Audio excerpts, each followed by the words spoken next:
अमेठी जिले के भेटुआ ब्लॉक स्थित दुबारा गांव निवासी समाजसेवी संतोष सिंह ने सावन मास में 11 शिवालयों में रुद्राभिषेक करने का संकल्प लिया। उनका उद्देश्य केवल व्यक्तिगत नहीं बल्कि जनपद और समस्त क्षेत्रवासियों के कल्याण के लिए सामूहिक प्रार्थना करना है। अब तक उन्होंने दिल्ली, चित्रकूट, अक्षरधाम, हरिद्वार, ओंकारेश्वर, नर्मदा तट, चंदवारीनाथ, लंबुआ, नागेश्वर धाम, अयोध्या और काशी विश्वनाथ धाम में रुद्राभिषेक संपन्न किया। बुधवार को अपने जन्म स्थान पूर्व द्वारा स्थित महादेवन धाम में 10वां रुद्राभिषेक कराए गए। सबसे पहले अनेक भाई भरोस सिंह ने सपनी यजमान बनकर भोलेनाथ की पूजा अर्चना की। पूजा प्रांत विशाल भंडारे का आयोजन हुआ जिसमें हजारों श्रद्धालुओं ने प्रसाद ग्रहण किया। क्षेत्र के लोगों में संतोष सिंह के धार्मिक संपर्क को लेकर विशेष श्रद्धा और उत्साह देखा गया। प्रमोद, अभिषेक, पवन सिंह सहित कई लोगों ने बताया कि संतोष सिंह सदैव सामूहिक कल्याण के लिए आगे रहते हैं। गुरुवार को वे कालीकंद धाम में अंतिम रुद्राभिषेक करेंगे जिसमें 108 जोड़े पार्थिव शिवलिंगों की विशेष पूजा होगी। ये आयोजन क्षेत्रवासियों के लिए प्रेरणा बना हुआ है। और आपके चैनल को मैं प्रणाम करता हूं। आपके चैनल के माध्यम से जो भोलेनाथ की महिमा है, जो भोलेनाथ का गुणगान है और जो भोलेनाथ की कृपा है सावन मास में सभी श्रद्धालुओं पे, सभी क्षेत्रवासियों पे, सभी जो है ग्रामवासियों पे बनी रहे और हमारे साथियों को भी आशीर्वाद भोलेनाथ का बना रहे। और भोलेनाथ के महिमा वैसे सब पे बनी रहती है, भोलेनाथ का वर्णन ही कुछ अलग है। और ये सावन मास में भोलेनाथ की कृपा सब पे बरसती रहती है और हर वर्ष प्रति वर्ष में 11 रुद्राभिषेक मैं क्या वो करवाते हैं।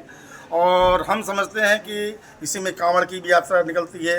लोग बाग हरिद्वार जाते हैं, श्रद्धापूर्वक जाते हैं, मन से जाते हैं जी, ध्यान लगा के जाते हैं, वहाँ से कांवड़ भी लेके आते हैं और ले करके आके अपने क्षेत्र में जो स्थान होता है उस पर ला के चढ़ाते हैं भावपूर्वक, श्रद्धापूर्वक जी। और उनकी मनोकामना पूर्ण भी होती हैं।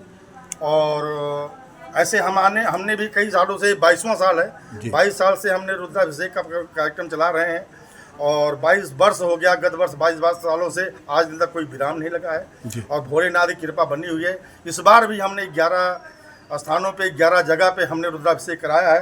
पहला रुद्राभिषेक हमने दिल्ली कराया जो हमारा निवास स्थान है। दूसरा रुद्राभिषेक हमने चित्रकूट धाम कामतगिरी में कराया था। तीसरा रुद्राभिषेक हमने अक्षरधाम में कराया था और चौथा रुद्राभिषेक मेरा हरिद्वार में हुआ था। पांचवा मेरा ओंकार में हुआ था। छठा मेरा नर्मदा तट के नंदन पे हमारे पागलदास महाराज जी रहते हैं, नागा बाबा हैं, उनके स्थान पे हुआ था, उनके कुटी में हुआ था।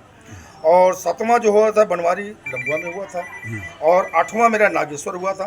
9वां मेरा काशी नगरी बनारस में हुआ था।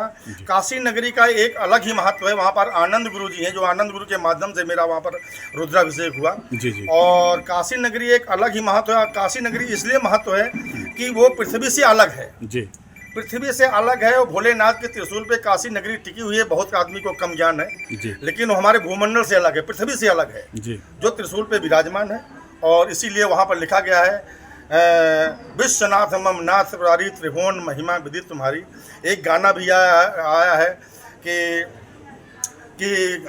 काशी विश्वनाथ गंगे सदाशिव पार्वती संगे, काशी विश्वनाथ गंगे। तो बहुत अच्छा गाना है जो कि गाया जाता है और लोग बाग ध्यान से सुनते हैं। तो काशी नगरी के महत्व है। आज मेरा जो है प्रोग्राम काशी जो रुद्राभिषेक का है, हमारे गांव में स्वयं भू प्रकट हुए थे। चौथा अनुष्ठान है आज का? आज जो है हमारा 10वां रुद्राभिषेक है। अच्छा। और कल 11वां रुद्राभिषेक कालीकंद धाम में समापन है। अच्छा। और मैं यही कहता हूँ कि सारे क्षेत्रवासियों को भगवान भोलेनाथ की सब पे कृपा बनी रहे और इसे कृपा बरसती रहे। सबका कष्ट, सबका दुख भोलेनाथ हरे। जय भोलेनाथ की।